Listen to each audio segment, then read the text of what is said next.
ultimately, like, that's my biggest life aspiration, man. It's just being able to take my music elsewhere and connect with people around the world that, like, you know, I know they're all in the same vibe. And other than that, just embracing the vibes, man. just enjoying the music and, like, you know, just letting that kind of like be my my grace in life. It's like without it, it's just not like it's not anything, man. It's, you know, just without music, there's nothing else. Like.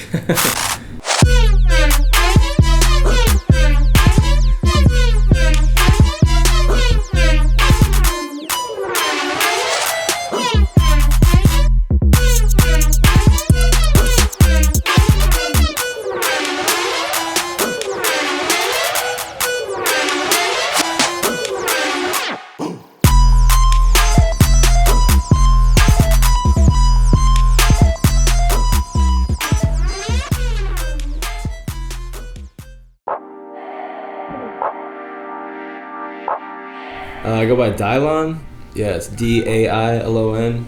Man, I grew up in, like, well, the Southeast, but, like, also the Midwest. My family's from St. Louis, Missouri. Originally, that's where I was born. And then I moved to Nashville, Tennessee. I grew up in Nashville, Tennessee for about 12 years of my life.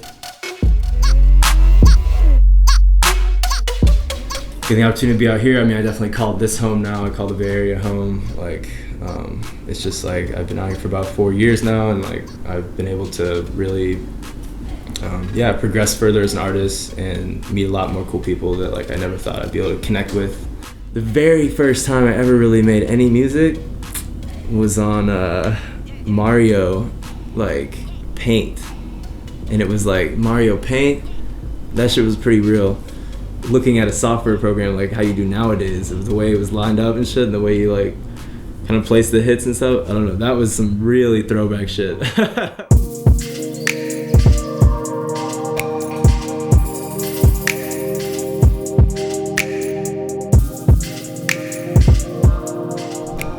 I think growing up in, you know, those different areas and like just the different generations of producers, and also the styles that like people were, I guess, ultimately like making a lot, like kind of influenced me along the way. Just something that like was an ethos like of mine. Like when I first got into making music, it was like I didn't want to like be defined by one genre. It was like I kind of really wanted to just show people like it was like I came from a very diverse musical background, so it was like I really wanted to represent that.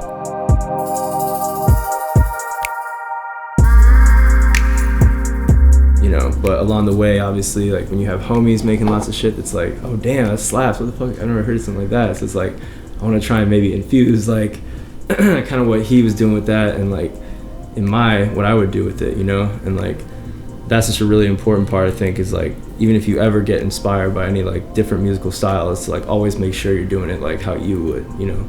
Obviously I've been like, I think very blessed to like meet all the people that I have through music. You know, basically, you know, being able to have love reciprocated through all these other homies that are also doing what I'm doing, you know, like making music, having, you know, like my homies Root Note Collective, you know, behind me, and me being able to join up with them and grow together like that. I mean, that's like, you know, it's magical. And I think, you know, obviously with support from the homies Dusty International, you know, it's been really dope. Like just, I guess, kind of just having other people really supporting me out here in the Bay Area, man. Like Raw Data, my homies, my brother Ichabod Bum.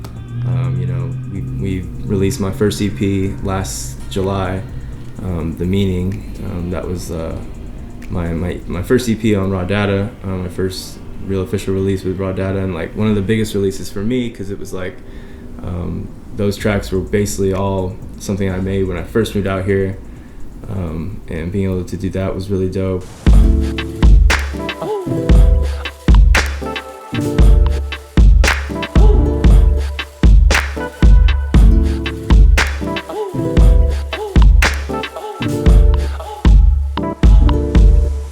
Yeah, I mean, I definitely take a lot of influence from like different genres, and I try to blend like all of them together kind of into what I love, like the sound I like. I'd say like it's just a blend between very hip hop rooted in the beginning, but also at the same time, I'd say, mixing in a lot of like almost like a psychedelic influence. Like, I definitely like listened to a lot of like just psychedelic shit when I was growing up, like even like Pink Floyd and like fucking like groups like that, man. Like like that kind of like helped blend into like what I like to do. I like to kind of just bridge the gap between an ethereal kind of like deeper sound, but then like also keep it like rooted to like hip hop and rap and like R&B, because I listened to that a lot like growing up too. Yeah, I mean, so what I use basically for all my stuff is MPK49 and Ableton Live.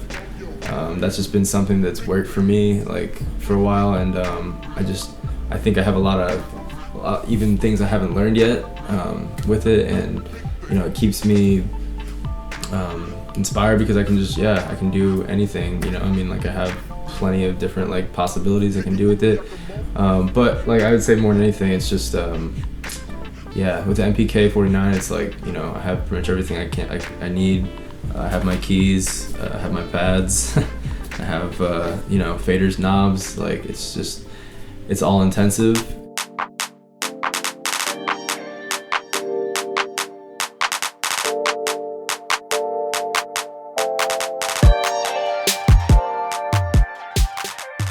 Most of the time, my ideal lab session is being able to sit down right here and get everything right there, my monitors, being able to have my keyboard, and really work it out with maybe starting like, I don't know, I like to start beats in lots of different ways too, so.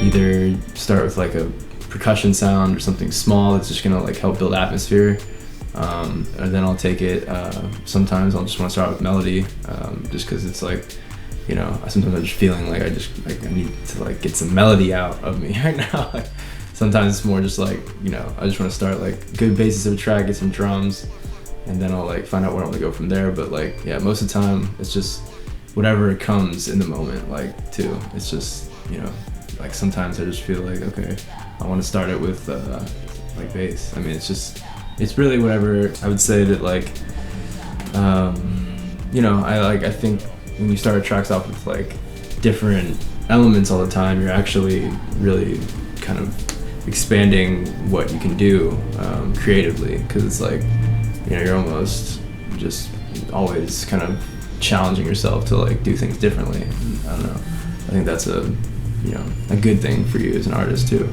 Sometimes creativity just comes at you in different forms, and like, you can't really like say, okay, like this is it, like that's the end all. Like there's never anything like that. It's like, what am I gonna do next?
just hope that when someone listens to anything that I've made, it was real. Hopefully, you know, hopefully people will feel that.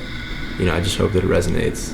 And, you know, anything that I've made, just know that it all came from the heart, and like it's all just basically me and expressing myself in every different way I possibly can, in the ways I can't with like words and just talking like I am right now.